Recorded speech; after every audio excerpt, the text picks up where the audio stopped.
There can be no nobler nor more ambitious task for America to undertake on this day of a new beginning than to help shape a just and peaceful world that is truly humane. On Tuesday, former President Jimmy Carter turns 100. As you know, Mr. Carter was placed in hospice care some time ago, but he's still strong enough to celebrate this remarkable milestone. Well, former President Jimmy Carter is about to make history. He becomes the first president in U.S. history to live to 100. There are a number of events to celebrate, as you can imagine, all to honor him. That includes a flyover of military jets over his hometown of Plains, Georgia. There's also going to be an oath of allegiance ceremony for new U.S. citizens and a concert. His family says Carter's birthday wish is to vote in this year's presidential election. Carter was placed in hospice care last February after a number of hospital stays.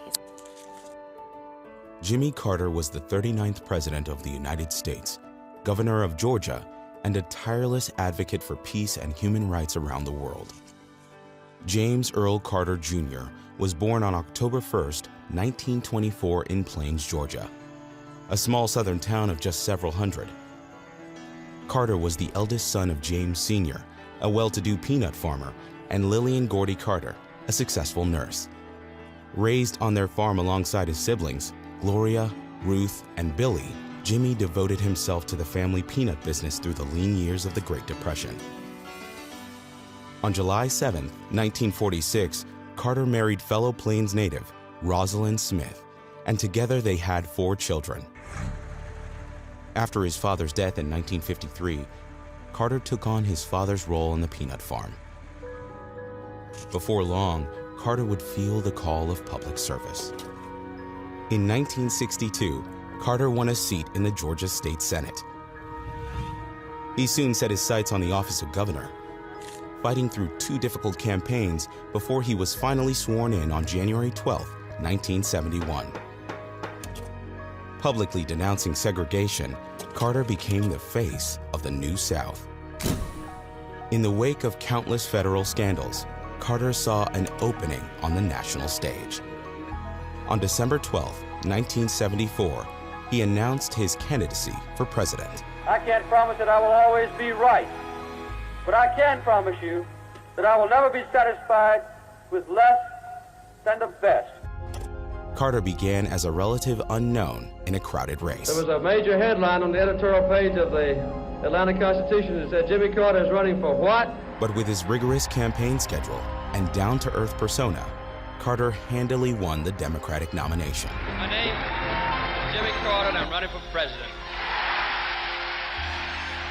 On November 2nd, 1976, Carter and running mate Walter F. Mondale defeated presidential incumbent Gerald Ford in the race for president. Jimmy Carter inherited the reins of a nation still recovering from the tumult of an exhausting, war-torn decade.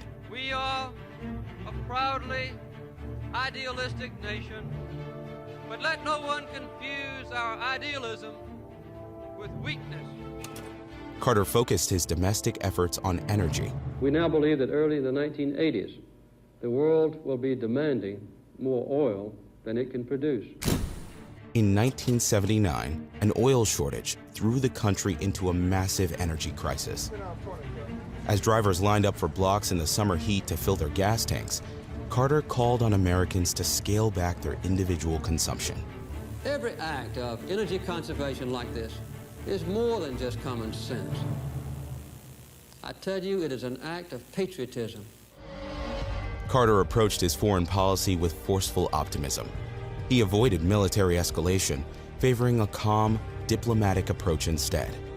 This belief system played a crucial role in securing Carter's greatest diplomatic accomplishment in office, a treaty between Egypt and Israel. American milestone. Georgia's own Jimmy Carter turning 100 years old tomorrow. Carter remains in hospice care at his home, but his whole hometown is getting ready to celebrate this historic occasion. Atlanta News First Adam Murphy is live tonight in Plains, 3 hours south of Atlanta. And Adam, tomorrow certainly a big day. Blair, this is where it all began. Former President Carter was born in this building here in Plains, which is now an assisted living facility, but was actually a hospital in the early 1900s. Now, get this, he was the first president born in a hospital, and only because his mother was a nurse here. Earlier today, I caught up with some people who traveled across the country to celebrate the big day. I wanna be a Jimmy Carter kind of Christian, full of faith and on a mission to help. April Kirkman performed a song which she wrote about former President Jimmy Carter in the tiny town of Plains on Monday. The song is I want to be a Jimmy Carter kind of Christian because he's the real deal. A president for 4 years, 80 years in service to humanity. Kirkman traveled more than 2,500 miles to take part in Carter's 100th birthday festivities, and she wasn't alone. Happy birthday, and thank you for all the gifts that you've done for people all over this world. Carolyn Channing also made the trip and had to try the famous peanut ice cream. It's very good. It's really peanutty, but it's not super sweet, which I like. The celebration kicked off over the weekend with the Peanut Festival and Parade in town. Happy birthday, Jimmy Carter! On Tuesday, there will be a naturalization ceremony of 100 new U.S. citizens, followed by a military flyover with 4 F-18 Navy jets, and then a host of World War II-era planes. The day will wrap up with a concert in town, celebrating our 39th president, a peanut farmer from Plains, a public servant for life. The 39th president of these here United States. Among those wishing him well, a man who understands the trials of life in the Oval Office, our current president, Joe Biden. Mr. President, on behalf of the entire Biden family and the American people, happy 100th birthday. Mr. President, you've always been a moral force for our nation and the world. I recognize that as a young senator. That's why I supported you so early. You're a voice of courage, conviction, compassion. Most of all, a beloved friend of Jill, me, and our family. We know this is the first birthday without Rosalynn. It's bittersweet, but we also know she's always with you. She's in your heart. She never go away. She may be gone, but she's always going to be with you. She's always there, and I know you know that.